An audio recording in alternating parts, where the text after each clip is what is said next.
안녕하십니까, 오토다이어리 오종훈입니다. 랭글러 루비콘 투더를 타고 오늘 시승을 진행하겠습니다. 전형적인 오프로드용 자동차입니다. 온로드에서보다 오프로드에서 최강의 능력을 선보이는 최강 오프로더라고 할 수 있는 모델인데요. 랭글러 루비콘 투더 타고 오늘 시승을 시작하겠습니다. 여러분 함께 하시죠.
네, 랭글러입니다.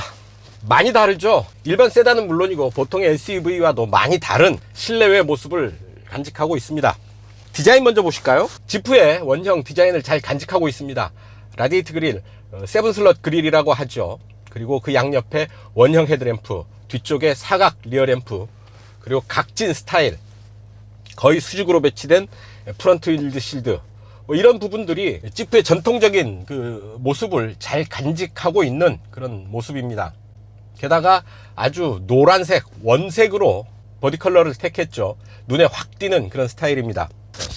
지붕을 보면 한 부분만 탈착을 해볼까요? 이렇게 해서 지붕을 이렇게 드러낼 수가 있는 거죠. 아주 쉽게 레버 몇 개만 제끼면 쉽게 탈부착이 가능한 그런 스타일입니다. 파워트레인은 직렬 4기통 2.0 가솔린 엔진을 적용을 했습니다. 여기에 8단 자동 변속기를 적용을 해서 최고 출력 272마력의 힘을 내죠. 아주 강한 힘을 내게 됩니다. 공차 중량은 2톤 딱 2000kg여서 몸무게 대비 훨씬 더 효율적인 힘을 간직하고 있습니다. 하지만 그 힘이 빨리 달리는데 집중하기보다는 오프로드에서 좀 더 잘 움직이기 위한 힘으로 사용이 되죠. 이 차 제원표 상으로만 본다면 최고 속도가 150km 정도밖에 되지 않으니까 말이죠. 오프로드에서 좀 더 효율적이고 강한 힘을 내는데 파워트레인이 최적화되어 있다고 볼 수 있습니다. 랭글러 중에서 루비콘은 특히 오프로드에 최적화되어 있습니다. 그래서 사륜구동 시스템이 락트랙 4x4 시스템을 적용을 하고 있습니다. 선택적으로 운전자가 사륜구동 시스템을 조절을 해야 되는 시스템인데요. 오버랜드 모델에 들어가 있는 셀렉트랙 풀타임 4x4 시스템과는 좀 다른 개념이죠. 셀렉트랙 시스템은 자동으로 사륜구동 시스템을 적용을 하는 반면에 락트랙 4x4 시스템은 운전자가 하나하나 다 조절을 해야 됩니다. 조절해야 되는 부분이 여러 가지가 있습니다. 8단 자동 변속기를 조절하는 변속 레버가 있고요. 그 옆에 부변속기가 있습니다. 부변속기는 EH, 4H, 로우, 4H 파트타임 오토, 이런 다양한 기능을 세팅을 할 수가 있는데요. 자, EH 그리고 4H 오토, 4H 파트타임이 들어가게 되고요. 그 다음에 밑으로 내리기 위해서는 변속 레버를 N으로 가고, 그리고 4L 이렇게 부변속기를 세팅을 할 수가 있습니다. 여기까지만 해도 일반적인 그 SUV에서는 찾기 힘든 그런 기능 장치들인데요. 여기에 앞뒤 차축을 잠글 수 있는 엑셀락 장치가 있습니다. 앞뒤 차축을 모두 잠글 수가 있고요. 혹은 리어 엑셀만, 뒷차축만 잠글 수 있는 그런 기능이 있어서 험한 오프로드에서 지형에 맞춰서 운전자가 엑셀을 조절하면서 움직일 수가 있는 겁니다. 거기에 하나 더 스웨이바가 있습니다. 스웨이바는 쉽게 얘기하면 스트럿바의 일종이라고 생각하시면 됩니다.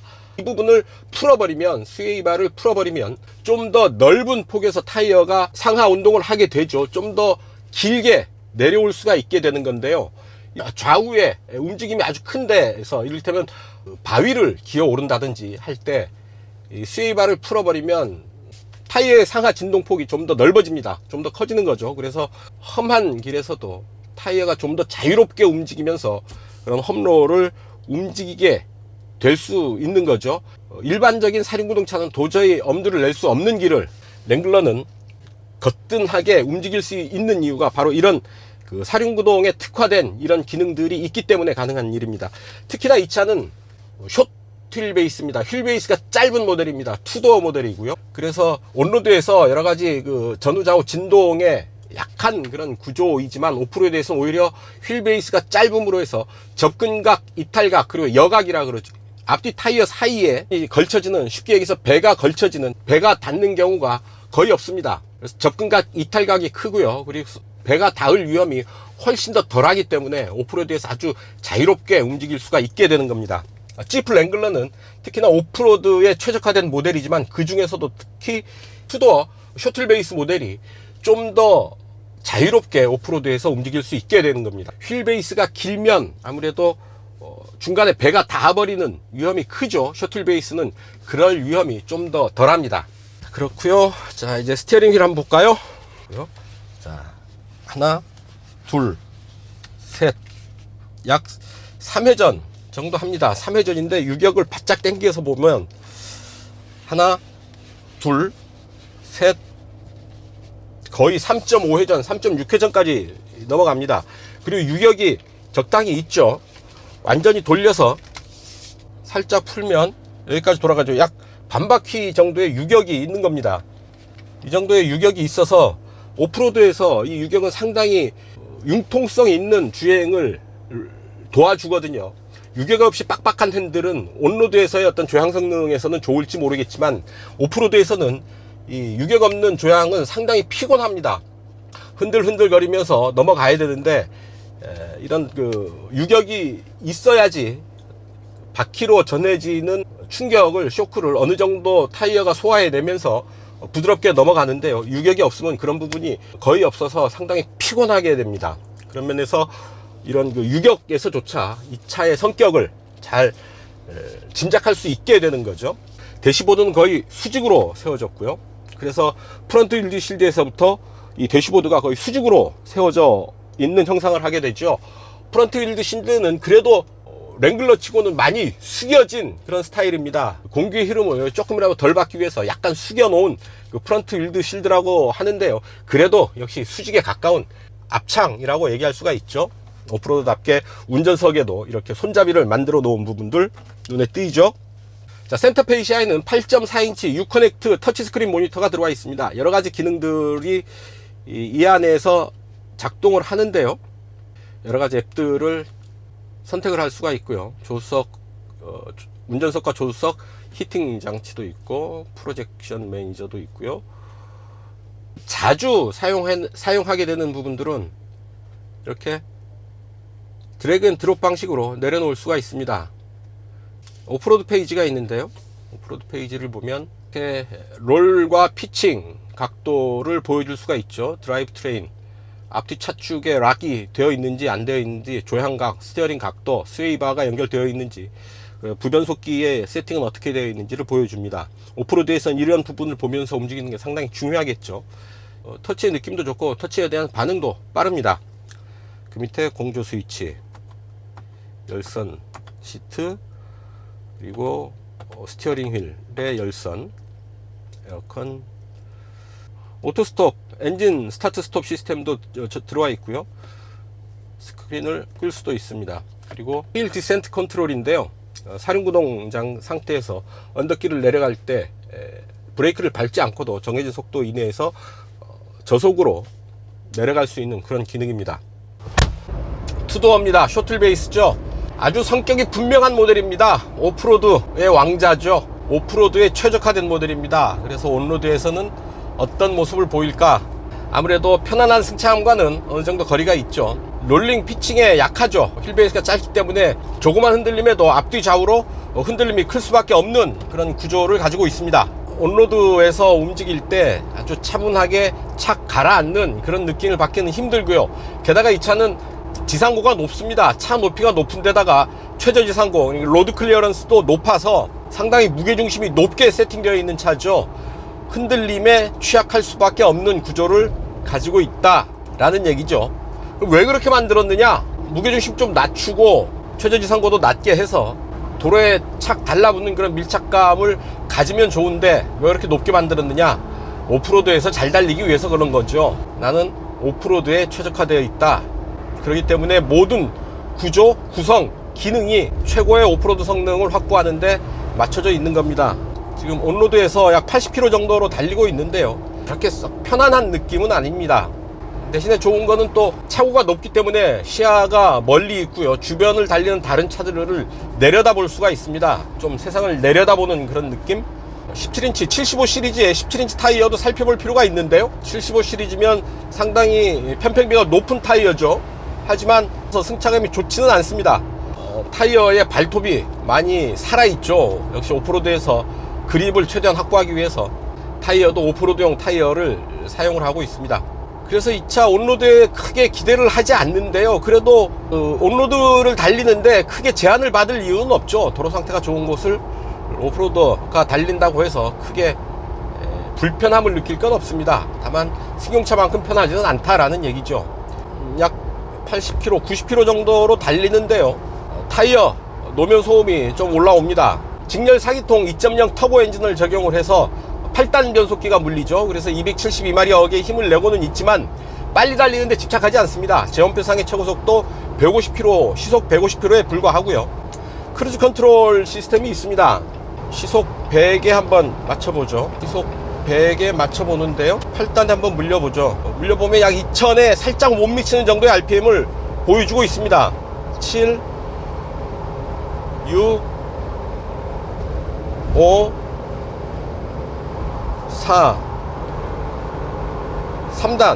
3단으로는 내려가지 않고요.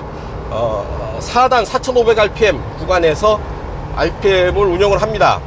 상당히 속도감이 있는데요. 차체가 높아서 그런 게 아닌가 싶습니다. 자, 그렇게 빠르지 않은 속도로 움직일 때는 차의 흔들림을 거의 느낄 수 없고요. 편안하게 움직입니다. 다만 코너에서는 상당히 조심해야 하죠. 차체가 높은 데다가 휠베이스가 짧습니다. 그래서 아주 강한 코너, 빠른 속도로 코너링을 하는 것은 그렇게 바람직하지 않습니다. 피해야 합니다. 차가 전복될 위험이 상당히 크기 때문에 그렇죠. 짧은 휠베이스에 높은 최저지상고이기 때문에 아무래도 코너를 빠르게 돌아나가다가는 균형을 잃기가 쉬운 구조입니다.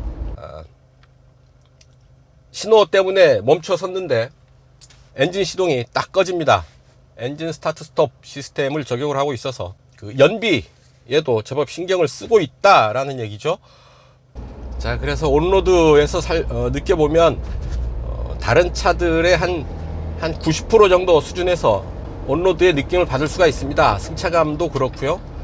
가속 성능, 고속주행 성능도 그렇게 썩 좋은 편은 아니다 라는 얘기죠. 크게 불편함을 느끼지 않을 정도의 온로드 성능을 갖췄다. 일반적인 SUV의 90% 정도의 느낌을 받는다 라고 얘기를 할 수 있겠습니다. 특히 코너에서는 좀 많이 조심을 해야 되죠. 자, 엔진 소리도 제법 들리고요. 실내가 그렇게 조용한 편도 아니죠. 조용하지도 않습니다. 좀 조용하고 편한 차를 타고 싶으면 절대 이 차 랭글러, 게다가 투도어를 선택을 하면 안 된다라는 얘기죠. 그래도 도심에서 좀 탈 일이 많다, 그래도 랭글러를 타고 싶다 하면 투도어보다 포도어를 선택하는 게 낫고요. 랭글러 타면서, 게다가 랭글러 투도어 타면서 안 조용해, 불편해, 흔들려, 이런 불만을 쏟아낸다면 잘못 얘기하는 거죠. 그런 분들은 랭글러를 타면 안 됩니다. 자, 타이어가 온로드용 타이어가 아니어서 쭉 달리는데 노면에서 마찰음이 계속 지속적으로 올라오고 있습니다. 감수해야 되는 부분이죠. 결국 또 같은 얘기긴 하지만 도심에서 뭐 도심 출퇴근용으로 이 차를 탄다? 잘못된 선택입니다. 대도시에서 생활하는 사람들에게는 다가서기 힘든 그런 차가 아닐까 싶고요. 적어도 험로 주행을 할 일이 많은 사람들이 이 차를 선택을 하는 게 맞죠. 좀 거칠고 야성적이고 아날로그 감성을 갖고 있고 뭐 그런 데에 익숙하고 친숙한 분들이 이 차를 타면 아주 만족하지 않을까 싶습니다. 앞창 저 구석에 이 차의 오리지널 모델이죠. 윌리스 MB의 실루엣을 그려 넣었습니다. 이 차의 정체성을 보여주고 있는 거죠. 조상님을 저기에 딱 모시고 있는 겁니다. 오랜 역사를 가진 차들이 누릴 수 있는 그런 부분이 아닐까 싶습니다. 랭글러의 역사 굳이 따로 얘기를 하지 않아도 되겠습니다만 윌리스 MB의 기원을 두고 있고요. 더 넘어가면 2차 대전 당시에 미군이 전투용으로 개발을 하면서 2차 대전을 승리로 이끈 요인 중에 하나로 꼽는 차입니다. 아주 험로에서의 그 기민한 기동성을 갖춰서 전장에서 승리를 이끌 수 있었다라는 얘기죠. SUV라는 말을 사용하기 전에는 찝이었습니다. 지프형 자동차였고요. 차종 분류도 지프형 자동차로 구분했던 시절이 있었죠. 그만큼 그 지프의 상징성이 상당히 크다라는 얘기고요. 전 세계적으로도 사륜구동차의 양대 산맥을 꼽으라면 미국의 지프 그리고 영국의 랜드로버를 꼽죠. 지프는 그 중에서 좀 더 대중적인 성격이 강해서요. 그렇게 비싸지 않은 가격대에서 좀 더 많은 사람이 누릴 수 있는 사륜구동 자동차로 큰 인기를 끌고 있습니다. 이 차의 판매 가격이 5,540만 원이고요. 아메리칸 정통 스타일의 지프를 역사가 있고 혈통이 있는 족보가 있는 차를 5천만 원대에서 구매할 수 있다라는 건 충분히 매력 있는 제안이 아닐까 싶습니다. 이 차 2호 7호R 17 사이즈의 타이어를 사용을 하고 있습니다. 그래서 보기에 상당히 타이어가 큰데 17인치라서 좀 의아하죠. 편평비가 75 시리즈입니다. 그만큼 사이드월을 높게 세팅을 해서 오프로드에서 좀 더 강한 그립 그리고 어느 정도의 완충 효과를 기대할 수 있는 오프로드용 타이어를 사용한 겁니다.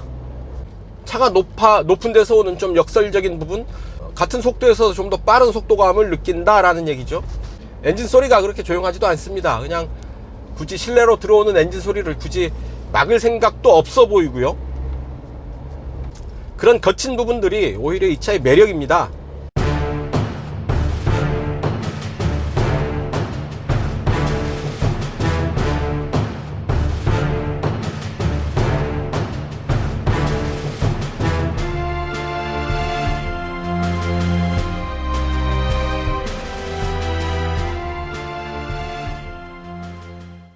네, 오프로드에 올라섰습니다.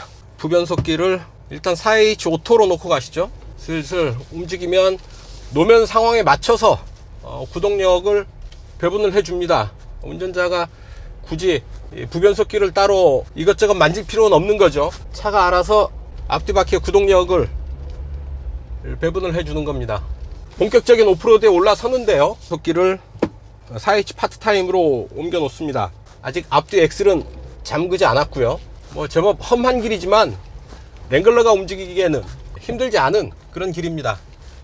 자, 이런 맛에 움직이는 거죠. 이제 스웨이바를 분리를 해보죠. 타이어의 폭이, 상하 진동 폭이 훨씬 더 커집니다. 차가 조금 약간 물렁거리는 그런 느낌을 주죠. 타이어의 진폭이 훨씬 커지기 때문에 노면의 충격을 좀 더 부드럽게 받으면서 움직일 수가 있게 되는 겁니다. 험로를 아주 부드럽게 돌아 나가죠. 뒤에 화면이 보여지니까 말이죠. 그 뒷모습까지 확인하면서 움직이기가 훨씬 편합니다. 자, 쇼트휠 베이스여서 회전 반경이 짧습니다. 최소 회전 반경이 짧아서 좁은 공간에서도 쉽게 방향 전환을 할 수 있고 이렇게 되돌아 나갈 수가 있는 거죠. 4L에 갖다 놓기 위해서는 주 변속기를 중립에 놓고 세팅을 해야 됩니다. 이제 스웨이바는 분리가 됐고요. 리어 엑스를 잠가 보겠습니다. 리어 엑스를 잠그면 좌우의 회전 차이가 발생하지 않죠. 좌우 바퀴가 같은 회전수로 돌게 되는 겁니다. 노면의 구동력이 마찰력이 조금 달라져도 한쪽 바퀴의 회전력으로 탈출을 할 수가 있게 되는 거죠. 이제 봄이어서 나뭇가지들이 가지들이 막 올라오는데요. 아무래도 오프로드에 올라서면 차체 스크래치 정도는 각오를 해야 되죠. 최대한 스크래치가 나지 않도록 공간을 확보하면서 움직이고 있습니다만 어쩔 수 없습니다. 힐 디센트 컨트롤을 세팅을 합니다. 그럼 가속 페달에서 완전히 발을 떼는데요. 아주 속도를 차분하게 조절을 하면서 움직입니다. 오히려 가속 페달을 밟아줘야 될 정도로, 밟고 싶은 욕심이 날 정도로 아주 속도를 천천히 조절을 하면서 내려가죠. 오프로드에서 이런 부분이 아주 중요한 그런 역할을 하게 됩니다. 부변속기 조절하기가 좀 불편하네요. 힘을 많이 써야 되고요. 주변속기를 항상 중립에 넣어야 되는 그런 부분도 있고요. 험한길을 이렇게 슬슬슬슬 부드럽게 움직일 수 있는 것 또한 일반 차들 같으면 도저히 엄두를 낼 수 없는 이런 오프로드를 거침없이 그냥 올라갈 수가 있는 겁니다. 대단하죠? 바로 이 맛에 랭글러, 그것 또 루비콘을 타는 거겠죠. 이런 오프로드를 달릴 수 있다는 것, 바로 랭글러를 타는 사람만이 느낄 수 있는 그런 부분입니다. 자, 여기서 다시 로우로 놓고 프론트 리어 X를 모두 락 하겠습니다. 프론트 잠김, 리어 잠김 모두 잠갔고요. 자, 슬슬슬슬 그냥 밀고 올라갑니다.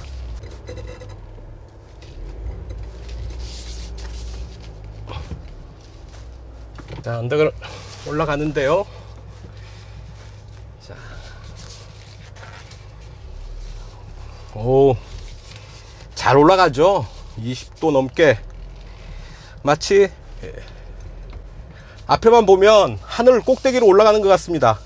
이런 급경사를 올라갈 수 있다는 게 쇼틀 베이스의 장점이죠. 접근각, 이탈각에서 유리합니다. 그리고 여각도 여유가 있고요. 그래서 아주 험한 길도 루비콘에게는, 랭글러 루비콘에게는, 게다가 투도어 쇼틀 베이스 모델에게는 아무 문제가 되지 않습니다. 거뜬하게 올라갑니다. 자, 4L에 두고 이제 내려갑니다. 스웨이바를 분리를 했고요. 앞뒤 프론트 X를 잠갔습니다. 앞뒤 X를 잠갔습니다. 네 바퀴가 회전 차이 없이 그냥 같은 회전수로 돌아가는 그런 상황이 되는 거죠. 4L의 1단입니다. 그러면 굳이 브레이크를 잠그지 않고도, 그리고 다운힐 어시스트, 힐 디센트 컨트롤을 사용하지 않고도 이렇게 천천히 내려갈 수 있습니다. 엔진 브레이크를 사용해서 내려가는 거죠.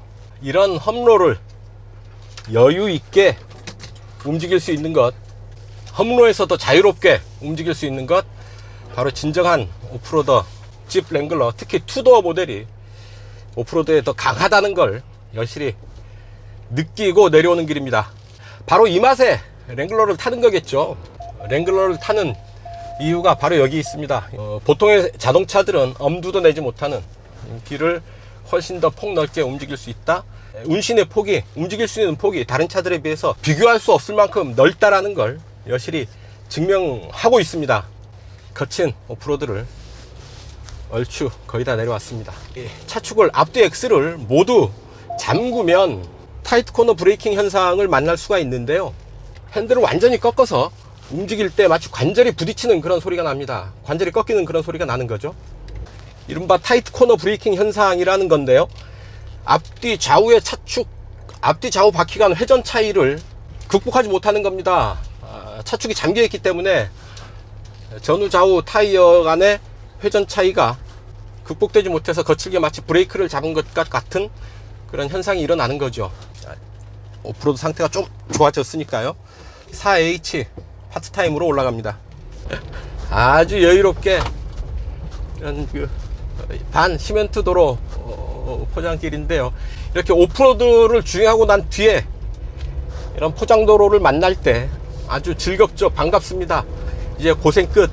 오프로드에서는 고생하는 대로 즐거움일 테고요. 그 고생을 끝나고 나와서 만나는 이런 거칠지만 시멘트 포장도로를 만나는 것조차 이제 반갑죠. 자, 가다가 이제 언덕길에서 딱 멈췄는데요. 자, 스웨이바를 다시 물려놨더니 약간 더 딱딱한 그런 느낌이 납니다. 스웨이바를 해제를 하면 약간 푹신한 물렁한 그런 느낌을 주는데요. 스웨이바를 다시 체결을 했더니 서스펜션 타이어의 그 상하 진동 폭을 제한하는 거죠. 좀 더 딱딱해진 그런 느낌이 납니다. 급한 코너에 다시 급경사가 마주하는 곳입니다. 좀 위험한 코스죠. 이런 길이 거의 뭐 14도까지 올라가는데요. 코너가 겹쳤습니다. 여기에서 멈췄다가 다시 올라가 보도록 하죠. 뒤로 밀릴 수 있는데요. 이런 길에서 밀리면 상당히 위험하겠죠. 근데 브레이크에서 발을 뗐습니다. 하나, 둘, 셋. 약 4초 정도 지난 뒤에 차가 뒤로 밀리죠. 그 정도 시간 동안 브레이크를 잡고 있다라는 얘기인데요. 그 사이에 가속 페달을 밟아서 올라가면 됩니다. 이렇게요. 자, 부드럽게 다시 출발하는 것 알 수 있죠. 이렇게 험한 길을 랭글러는 아주 편안하게 움직일 수가 있는 겁니다. 온로드에서의 불편함을 충분히 상쇄하고도 남을 만한 그런 그 오프로드 성능이 아닐까 싶습니다. 급경사도로 올라갈 수가 있습니다. 올라갈 수가 있습니다. 가다 서다 출렁출렁. 바로 이런 맛에 오프로드를 올라가는 거죠. 굳이 4L로 전환하지 않고도 급경사를 거뜬하게 올라오고 있습니다. 네, 이렇게 오프로드에서 강한 정도가 아니라 최강의 오프로드 성능을 갖춘 랭글러 투도어다 라는 것 확인하면서 오프로드 시승 여기서 정리하시죠. 단도직입입니다. 구동 방식을 변환하는 부변속기는 조작하기가 복잡하고 힘이 듭니다. 주변속기가 D인 상태에서는 4L로 내려가지가 않는 거죠. 물론 구조적으로 그렇다는 건 충분히 이해하는데요. 불편합니다. 주변속기가 N으로 간 뒤에서야 L로 내려가는데요. 그것도 부드럽게 내려가는 게 아니라 힘을 좀 써야지 가능합니다. 누가 랭글러 아니랄까봐, 누가 오프로드 아니랄까봐 좀 거친 맛이, 좀 힘을 써야 하는 그런 맛이 있는데요. 이 부분은 조금 부드럽게 조작할 수 있으면 좀 더 좋지 않을까 싶습니다. 안 그래도 오프로드에서 힘쓸 일이 많은데요. 이 부변속기를 조절하느라고 힘을 더 써야 합니다. 그리고 이 차 전통적인 방식의 그 안테나를 사용을 하고 있죠. 그냥 쇠막대기 안테나입니다. 공기저항, 바람소리도 많이 생길 텐데 말이죠. 또한 분실의 위험도 큽니다. 저 그냥 돌리면 빠지거든요. 안테나 부분은 글래스 안테나를 적용하는 방안을 좀 생각해 보면 어떨까 싶습니다. 이 밖에도 타다 보면 많은 불편한 점들이 없지 않아 있습니다. 다른 차들보다 더 많을 수 있고요. 하지만 그 모든 게 나는 루비콘이다, 나는 루비콘이야, 이 한마디로 다 용서가 됩니다. 오프로드를 잘 달리면 되지, 그 밖의 거는 크게 중요하지 않아 나에겐, 뭐 이런 의미가 있는 거죠. 인정합니다. 네, 파주 헤일입니다. 연비 테스트 하겠습니다. 교도역까지 55km 달려가면서 연비를 측정해 볼 텐데요. 계기판이 알려주는 평균 연비 14.2 리터 퍼 100km입니다. 계산해 보면 약 7km 정도 되네요. 이 차의 공인복합 연비는 8.7인데요 시승 환경이다 보니까 연비가 그렇게 썩 좋지는 않은 것 같습니다. 그리고 주행 모드를 따로 선택할 수 있는 기능도 없죠. 에코, 스포츠 이런 거 없습니다. 그냥 가속 페달 깊게 밟으면 스포츠고, 살짝 밟으면 에코고, 아주 단순하죠. 리셋을 하고, 날씨가 좀 덥습니다. 지금 외기온도 21도, 살짝 더운 듯 해서요. 에어컨은 1단으로 틀어 놓겠습니다. 아무래도 저도 좀 살아야 되지 않겠습니까? 사실 이 차가 연비가 그렇게 크게 중요한 차는 아니죠. 아주 터프가 아니겠습니까? 뭐 연비 정도야 뭐 오프로드 치고 나가는 맛에 이 차를 타는데요. 연비가 이 차에서 아주 중요한 포인트는 아니겠습니다만, 그래도 일상 생활 속에서 이 차를 타고 다니는데 어느 정도 연비를 만날 수 있을지 체크한다는 의미에서, 또한 오토다이어리 시승하는데 연비를 빼놓을 수는 없어서요, 기록의 의미로 연비 측정을 해 보도록 하겠습니다. 늘 다니는 길 오토다이어리 루트를 따라서 움직이는 거죠. 자유로를 따라서 행주대교 북단까지 이동을 하고요, 행주대교 북단에서 올림픽대로로 갈아탑니다. 행주대교를 건너서 올림픽대로로 갈아타서 이수교차로로 빠져나가는 코스를 이동하도록 하겠습니다. 구동 방식은 아무래도 투휠로 움직이는 게 연료를 아끼는 세팅이겠죠. 자, 연비면에서 보면 사륜구동 차가 좀 취약하죠. 연비에는 유리할 게 없습니다. 사륜구동 시스템 자체의 무게가 있는 데다가, 또한 사륜구동 시스템을 쓰게 되면 동력이 전달되는 과정에서 손실되는 동력도 미미하지만 생기게 마련입니다. 네, 자유로를 따라서 이제 행주대교 북단에 접근하고 있습니다. 연비 6.9까지 6.9리터 퍼 100km, 그러니까 약 14km 정도, 리터당 14km 정도 연비 보이고 있습니다. 공인복합 연비가 8.7이니까 제법 좋은 연비다 싶은 거죠. 중간에 아주 잠깐 정체 구간이 있었고요, 큰 무리 없이 정체 구간을 지나왔습니다. 그리고 에어컨을 계속, 일단이지만 에어컨을 지금 작동하고 있고요. 그런 주행 환경을 고려를 하면 연비 6.9리터 생각보다 좋은 수준을 보이고 있습니다. 자, 이제 행주대교 지나서 올림픽대로로 바꿔 타겠습니다. 가양대교 앞두고 교통체증을 만났습니다. 제법 길게 차들이 밀려 있는데요, 지금 연비 6.9를 유지하고 있었는데 여기서부터 좀 연비가 체증 구간에서 떨어지지 않을까 좀 체크를 해봅니다. 그래도 가다서다를 반복하는 게 아니고 쭉 흐름을 유지하고 있어서 그렇게 연비가 아주 나빠지지는 않을 것 같습니다. 그래도 연비는 크게 떨어지지 않고 6.9를 계속 유지하고 있네요. 체증 구간에서도 그렇게 흔들림이 없는 연비를 보이는데요, 6.9에서 이제 7.0으로 한 단계 내려갔고요, 아직도 체증은 계속되고 있습니다. 네, 체증 구간 그래도 성공적으로 지나온 것 같습니다. 6.9리터 퍼 100km 였는데 체증 구간 빠져나오면서 7.0 리터 퍼 100km, 약 0.1리터 정도만 더 악화된 정도네요. 말씀드리는 순간 7.1까지 떨어졌습니다. 어쨌든 6.9에서 7.1로 연비는 조금 뒷걸음질 쳤지만 그래도 훌륭하게 체증 구간 빠져나오지 않았나 싶습니다. 이제 체증은 풀렸고요. 네, 이제 이수교차로로 빠져나가는 순간입니다. 평균 연비 7.3 기록하고 있습니다. 여의도를 지나면서 교통체증 구간이 좀 더 있었고요, 그래도 평균 연비보다는 훨씬 우수한 수준이죠. 이제 시내에 접어들면서 연비 체크를 이어가도록 하죠. 자, 엔진 시동이 꺼졌는데요, 스티어링 휠 돌려도 시동은 걸리지 않네요. 훌륭합니다. 자, 제 시동의 느낌, 살짝 엔진 시동 걸리는 소리가 좀 들리죠. 하지만 그렇게 거칠지 않습니다.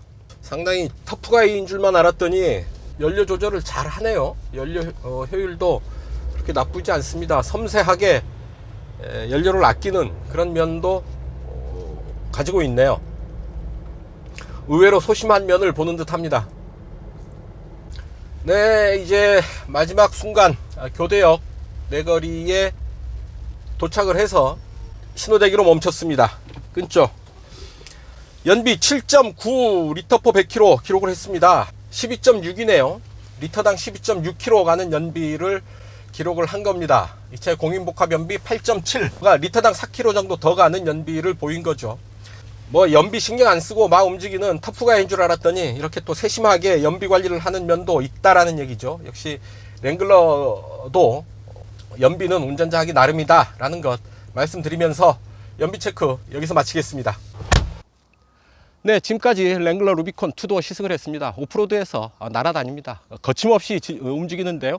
오프로드의 왕자라는 얘기를 인정하지 않을 수 없습니다. 왕자? 아니요, 황제라고 해도 좋을 듯 싶습니다. 온로드에서 다소 부족한 듯 느껴졌던 부분들이 오프로드에서 200%그 이상 만회를 하고도 남습니다. 공간만 주어진다고 한다면 랭글러 루비콘, 특히나 투도어에게는 거칠 것이 없겠습니다. 오프로드 주행을 위한 여러 가지 기능과 장비들을 갖추고 있어서요. 랭글러 루비콘 투도어가 가지 못하는 길은 아마 다른 차들도 움직이기는 어렵지 않을까 하는 생각을 합니다. 그만큼 최강의 오프로더라는 사실을 다시 한번 인정하게 되는, 다시 한번 느끼게 되는 그런 시승이었습니다. 판매 가격도 차의 어떤 그 쓰임새나 기능에 비해서 판매 가격도 상당히 합리적이지요. 5천만 원대 중반에서 이 차를 구매를 할 수가 있습니다. 엔트리 가격은 4천만 원대에서부터 시작하니까 말이죠. 남성적이고 야성적이고 마초의 냄새가 물씬 나는 그런 오프로더죠. 남자라면 한 번쯤, 인생에서 한 번쯤 맛봐야 될 그런 차가 아닌가 싶습니다. 오늘 시승은 여기까지입니다. 지금까지 저는 오토다이어리 오종훈이었습니다. 감사합니다.